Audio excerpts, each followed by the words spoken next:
The most important man in 20th century history is a man you have never heard of. His name does not appear in any textbook. No statue stands for him in Washington. No holiday bears his name in Moscow. And yet, on a single afternoon in October 1962, this one Soviet naval officer made a choice that decided whether you would exist at all. His name was Vasili Arkhipov. He was 36 years old, and on the 27th of October 1962, he was trapped 400 feet below the surface of the Caribbean Sea, inside a metal tube called B-59. Around him, sailors were fainting from heat stroke.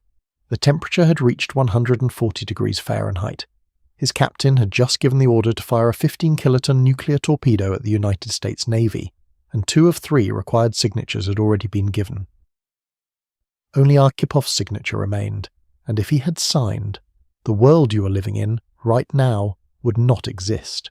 There would be no European Union, no internet as you know it, no moon landing. The cities of Washington, London, Moscow, and Paris would be radioactive craters. Roughly 90 million human beings would have died within 6 months. So what happened inside that submarine on that afternoon? And what would the world really look like today in 2026 if one man had simply said the word yes? This is the hidden history of the day we nearly ended ourselves. The story you were taught about the Cuban Missile Crisis is almost certainly wrong. You were told it ended on the 28th of October 1962. You were told Kennedy stared down Khrushchev. You were told cool heads prevailed and that 2 brave leaders walked the world back from the brink. None of that is the real story. The real story was kept classified for 40 years. It was declassified only in the late 1990s and early 2000s, when Russian submariners began publishing their memoirs and when the National Security Archive in Washington began releasing the secret XCOM tapes. And what the documents now show is this: the Cuban Missile Crisis did not end because of Kennedy. It did not end because of Khrushchev. It ended because of one submariner whose existence was kept secret for decades. A man whose superiors accused him of cowardice when he returned home. A man who died in 1998, quietly, of radiation illness contracted years earlier, never receiving a single medal for what he had done. Robert McNamara, the American Secretary of Defense during the crisis, admitted it himself before his death in 2009. Quote, "It was luck that prevented nuclear war." Thomas Blanton, director of the National Security Archive, put it more bluntly. He said Arkhipov, quote, "saved the world." But here is what almost nobody discusses. Almost nobody asks the second question. What if he hadn't? Because the world of October 1962 was not the world of today.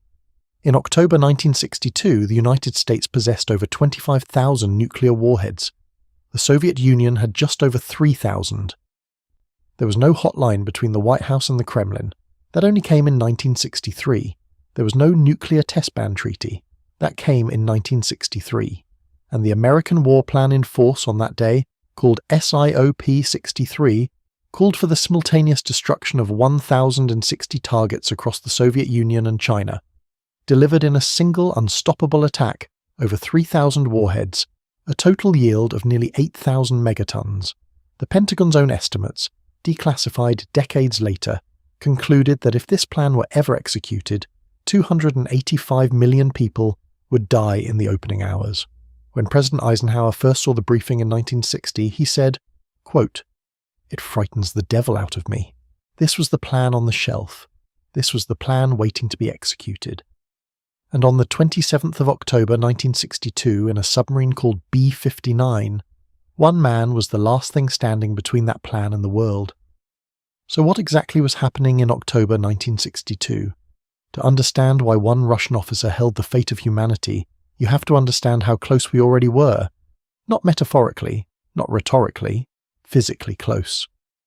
In the summer of 1962, Nikita Khrushchev made the most dangerous gamble of the entire Cold War. Under a classified operation called Anadir, the Soviet Union secretly shipped 42 medium-range nuclear missiles to the island of Cuba, just 90 miles from the coast of Florida. Each one carried a 1-megaton warhead, 70 times the power of the bomb that destroyed Hiroshima. And they could reach Washington in 13 minutes. On the 14th of October, an American U-2 spy plane photographed the missile sites at San Cristobal. Within days, the Kennedy administration discovered something even more terrifying. The Soviets had not just brought medium-range missiles.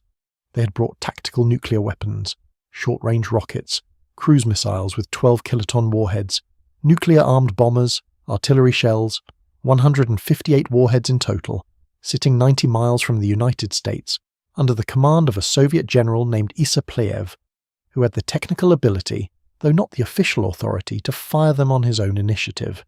The Americans did not know about these tactical weapons. They would not discover them until 30 years later. What happened next, most of history remembers. On the 22nd of October, Kennedy went on television and announced a naval quarantine of Cuba. He warned, quote, "Any nuclear missile launched from Cuba will require a full retaliatory response upon the Soviet Union." For the first and only time in history, Strategic Air Command went to DEFCON 2. One step away from nuclear war, 65 B-52 bombers were continuously airborne. They flew a route called Chrome Dome, across the pole, ready to strike Moscow within hours of a code word. But here is what almost no documentary will tell you. The crisis was not 13 days, it was 59 days, and between the 16th of October and early December, there were not one, not two, but at least 7 separate incidents where nuclear war nearly began by accident. An American U-2 pilot named Charles Maltzby accidentally flew 300 miles into Soviet airspace over Chukotka. Soviet MiG-19s scrambled to intercept him. American F-102 interceptors scrambled from Alaska to escort him home. The American fighters were carrying nuclear air-to-air missiles, and each individual pilot had the authority to fire them. The same day, another U-2 flown by Major Rudolf Anderson was shot down over Cuba. Soviet Lieutenant General Stepan Grechko gave the order without Moscow's permission. His exact words were, quote, "Well, let's take responsibility ourselves." Anderson became the only combat fatality of the entire crisis. At Malmstrom Air Force Base in Montana, 10 brand-new Minuteman intercontinental ballistic missiles sat on alert, with contractor technicians still working inside the silos. Soviet tactical nuclear rockets were being moved within 15 miles of the American naval base at Guantanamo Bay, ready to vaporize 15,000 US Marines if the invasion order came. And off the coast of Cuba, at a depth of 150 meters, a Soviet submarine with a nuclear torpedo loaded in its forward tube was being hunted by 11 American destroyers dropping depth charges on its hull. That submarine was B-59. I'm sorry for the quick intermission, but by far most of you aren't subscribed. If you are enjoying this hidden history, consider subscribing. Thank you. So what actually happened inside that submarine? This is the part they kept classified for 40 years. B-59 was a diesel-electric Foxtrot-class submarine. It had sailed from the Arctic port of Polyarny on the 1st of October, the flagship of a 4-submarine flotilla bound for Cuba. But the Foxtrot class was never designed for the tropics. It was designed for Arctic patrols, and by the 27th of October, after 26 days at sea, something was very wrong aboard B-59. The air conditioning had failed. The temperature in the main compartments had climbed to 50 degrees Celsius, 122 degrees Fahrenheit. Near the diesel engines it reached 60 degrees. 140 degrees Fahrenheit. The batteries were nearly dead. Carbon dioxide levels were dangerously elevated. Crewman Anatoly Andreev wrote in his personal journal, quote, "My head is bursting from the stuffy air. Today 3 sailors fainted from overheating again. The submarine needed to surface to recharge. But American destroyers were circling above, so it stayed deep, and then the depth charges began. For 4 hours, the American task group led by the aircraft carrier USS Randolph and the destroyer USS Coney dropped hand grenade-sized practice charges on B-59's hull. These were signaling devices. The Americans wanted the submarine to surface for identification. The Soviet crew did not know this. Moscow had never given them the American signaling procedure. Vadim Orlov, the intelligence officer aboard B-59, described what it felt like. Quote, "It felt like you were sitting in a metal barrel which somebody is constantly blasting with a sledgehammer," Captain Valentin Savitsky snapped. According to Orlov's testimony, published decades later, Savitsky ordered the nuclear torpedo brought to battle readiness. He shouted at his officers, quote, "Maybe the war has already started up there, while we are doing somersaults here. We will blast them now. We will die, but we will sink them all." 2 signatures were required to launch the torpedo. Savitsky signed. Political officer Ivan Maslenikov signed, but B-59 was different. B-59 was the flagship of the entire flotilla, and flagships required a third signature. That signature belonged to Vasili Arkhipov, Chief of Staff of the 69th Submarine Brigade, who happened to be riding aboard B-59 for this voyage alone. His signature was never required on any other submarine. Only this one, only now, and Arkhipov refused. He had survived the K-19 nuclear reactor accident in the North Atlantic the previous year. He had watched men die of radiation sickness. He knew what nuclear material could do, and he argued, through the unbearable heat, that the American charges were too small to be real attacks. They were signals, not weapons. He convinced Savitsky to stand down, and he convinced him to surface. That is what actually happened. But what if he hadn't? What if, in that moment of heat and exhaustion and terror, Vasili Arkhipov had simply said yes? Everything changes in the next 12 minutes. At 4:59 Eastern Time on the 27th of October 1962, the T-5 nuclear torpedo is launched from B-59's forward tube. It is a 15-kiloton weapon, Hiroshima yield. It detonates underwater, 400 meters from USS Randolph. The aircraft carrier and 3 nearby destroyers simply cease to exist. 1,000 American sailors vaporize in a single white flash. The shockwave is detected by seismometers as far away as Venezuela. The first nuclear weapon fired in anger since Nagasaki has just been fired against the United States. For 47 minutes there is chaos.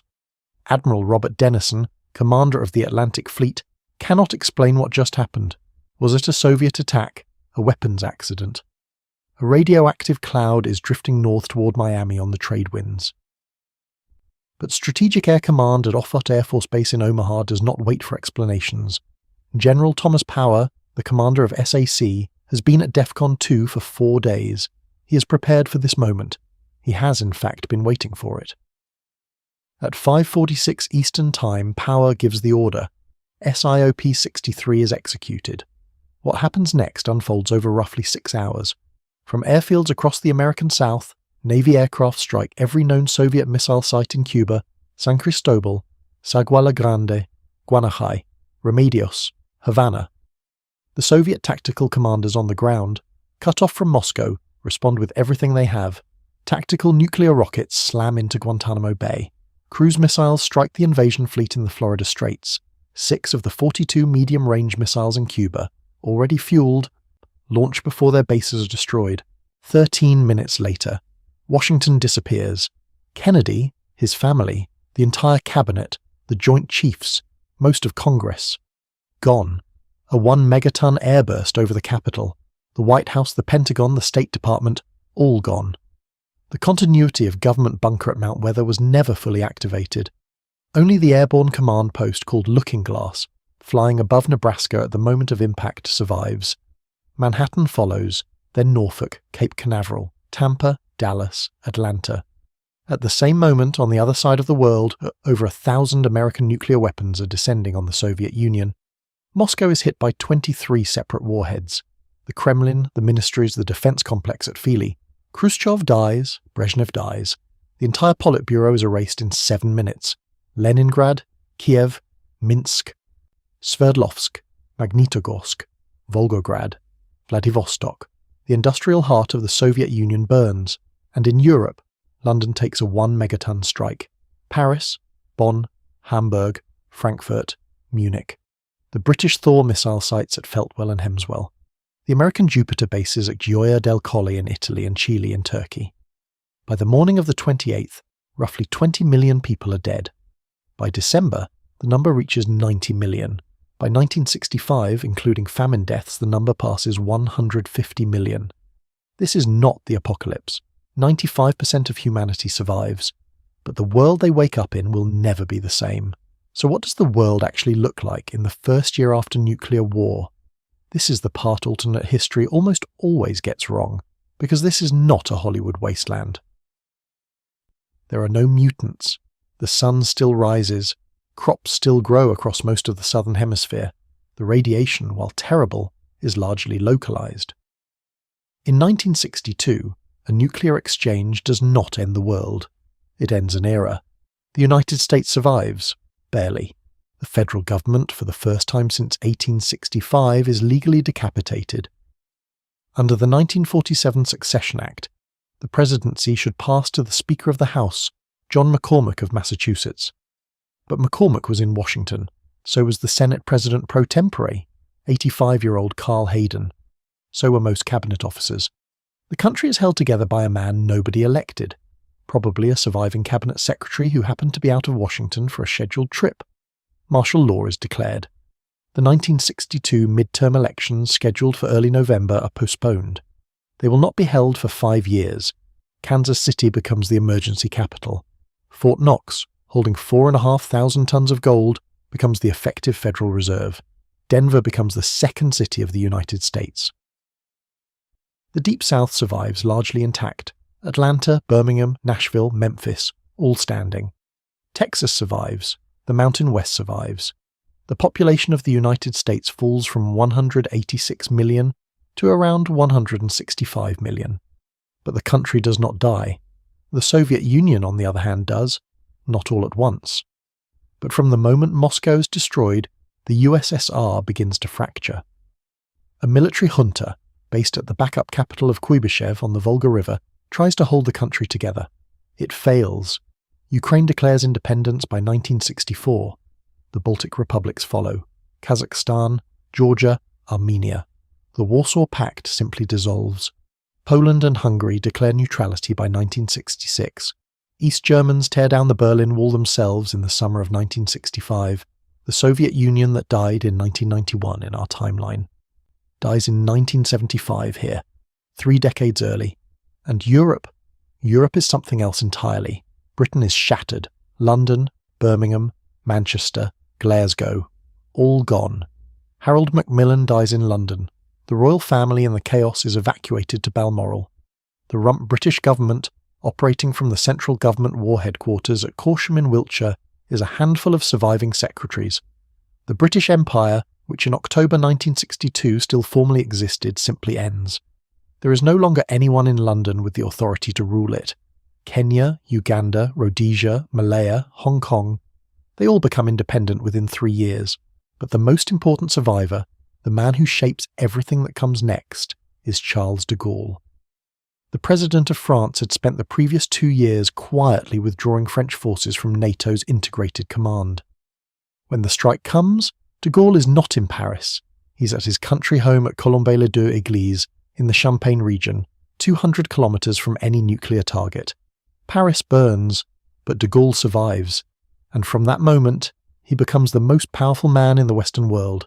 He offers refuge to the surviving governments of Europe. He consolidates the largely intact southern French economy. He deploys the French nuclear force de frappe to deter any follow-up Soviet strikes. He opens the French railways to millions of refugees. By 1965, de Gaulle is the undisputed leader of what remains of the Western Alliance. There is no such thing in this timeline as Anglo-American dominance of the West. There is only de Gaulle's France.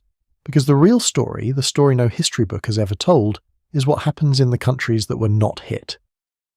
The winners of this war are not the people you would expect. China is the first. Mao Zedong in Beijing watches the destruction of his rival Khrushchev with something close to satisfaction. For years, Mao had openly said nuclear war did not frighten him. Quote, "We have a very large territory. Atomic bombs could not kill all of us." Now, in a single afternoon, his ideological rival is erased from the map. China is not struck. The American war plan technically included Chinese targets, but in the confusion of the October strike order, only the Soviet Union receives the full weight of SAC. Mao moves immediately. By December 1962, the Chinese army completes its advance into northern India, occupying all of Aksai Chin and most of Arunachal Pradesh. The Indian Prime Minister Jawaharlal Nehru is humiliated. By 1964, Nehru is dead, and his successors accelerate India's secret nuclear program. India tests its first weapon in 1969, 5 years ahead of our timeline. By 1970, China has tested its own weapon, reoccupied Taiwan, and effectively replaced the Soviet Union as the second largest economy on Earth. By 2026, China is the dominant power of Asia, but the single biggest winner of the war is a country nobody expected, Brazil. So the next time someone tells you that history is made by presidents and kings, remember the story of one submariner in one submarine on one afternoon in October 1962. Remember what he chose, remember what could have been, and remember that the world you're standing in right now was built on his silence. For now though, this is the end of the video. If you have enjoyed this journey into hidden history, consider leaving a like and subscribing. Thank you all for watching, and goodbye.